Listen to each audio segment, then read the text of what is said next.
राहुरीच्या मुळा धरणात बुडून अहिल्यानगरच्या तरुणाचा मृत्यू। राहुरीच्या मुळा धरणात पोहण्यासाठी पाण्यात उतरलेल्या 35 वर्षीय विवाहित तरुणाचा पाण्यात बुडून मृत्यू झाल्याची घटना घडली आहे। अहिल्यानगर MIDC येथून फिरण्यासाठी आलेल्या तरुणांना पोहण्याचा मोह आवरला नाही, त्यात ही दुर्घटना घडली।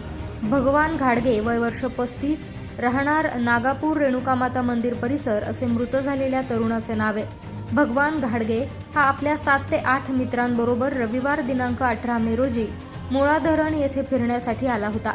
मुळा धरणाचे पाणी पाहून धरणामध्ये पोहण्याचा मोह न आवरल्यानं हे सर्व तरुण पाण्यामध्ये पोहण्यासाठी उतरले। यावेळी भगवान घाडगे हा पोहत असताना अचानक पाण्यात बुडू लागला। सोबत असलेल्या तरुणांनी मोठी आरडाओरड केली, मात्र तो पाण्यात दिसेनासा झाला। यावेळी बरोबर आलेल्या तरुणांनी भगवान याचा शोध घेतला, मात्र तो आढळून आला नाही।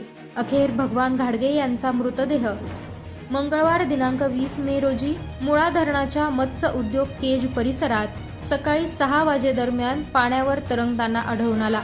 भगवान घाडगे यांचा मृतदेह राहुरी येथील ग्रामीण रुग्णालयात आणण्यात आला आहे। शवविच्छेदन करून मृतदेह नातेवाईकांच्या ताब्यात देण्यात आला। मयत घाडगे यांच्या पश्चात आई, वडील, पत्नी, 2 मुली, भाऊ असा परिवार आहे।